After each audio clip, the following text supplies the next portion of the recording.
ইস্টবেঙ্গলের কিন্তু অশ্বমেধের ঘোড়া যখন ছুটতে শুরু করেছে টকবক টকবক করে, ঠিক তখনই ইস্টবেঙ্গল কিন্তু চোট আঘাতে কিন্তু জর্জরিত হয়ে পড়ছে।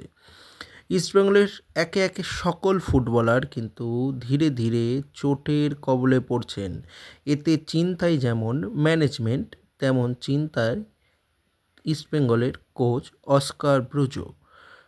মোদি তালালকে নিয়ে কিছু আপডেট দেওয়ার আছে। সেই আপডেট হচ্ছে মাদি কিন্তু তার নিজের দেশে ফিরে গেছেন এবং তিনি তার শুশ্রূষার জন্যই কিন্তু দেশে ফিরেছেন। আমরা সকলে জানি যে তার কিন্তু এসিএল ইনজুরি হয়েছেন।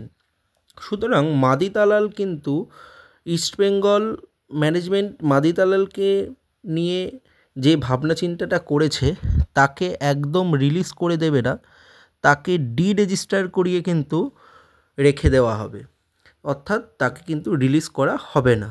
কিন্তু ইস্টবেঙ্গল ম্যানেজমেন্টের যে সূত্র মারফত এরকম কোনো এখনও আপডেট কিন্তু জানা যায়নি যে মাদি তালালের হয়ে বা মাদি তালালের চেঞ্জেস কে আসতে পারে ইস্টবেঙ্গলে, এটা কিন্তু এখনও বলা যাচ্ছে না। অর্থাৎ ম্যানেজমেন্ট কিন্তু খোঁজ চালাচ্ছে এবং অস্কার ব্রুজো কিন্তু প্রেস কনফারেন্সে এটা বলেছেন যে আগামী 7 থেকে 8 দিনের মধ্যে একটা আপডেট পেয়ে যাবেন সকলে। সুতরাং ইস্টবেঙ্গল সমর্থকদের তো নয়নের মণি হয়ে উঠেছিলেন মাদি তালাল, এটা তো বলাই বাহুল্য। মাদি তালাল ইস্টবেঙ্গল সমর্থকদের যেমন নয়নের মণি হয়ে উঠেছিলেন, তেমনি হয়ে উঠেছিলেন সকল ইস্টবেঙ্গল কর্মকর্তাদের প্রাণভোমরা।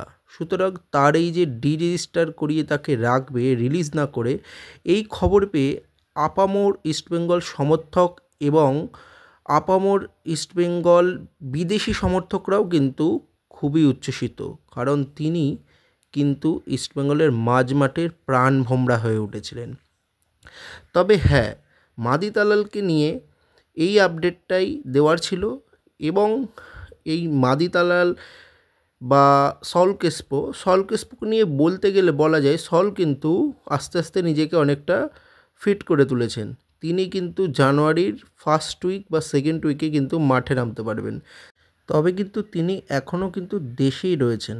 হ্যাঁ, সল ক্রেসপো এখনও দেশেই আছেন, তিনি কিন্তু এখনও ফিরে আসেননি। আর মাদি তালাল এবং সল ক্রেসপোকে নিয়ে ছিল এইটুকুনি আপডেট, এবং আরও আপডেটের জন্যে আমার চ্যানেলটির আপনারা পাশে থাকুন এবং লাইক, কমেন্ট অ্যান্ড সাবস্ক্রাইব করতে কিন্তু ভুলবেন না এবং বেল আইকনটা টিপে আমাদের পাশে থাকুন। আজকে এইটুকুনি ছিল আপডেট। Tata, by.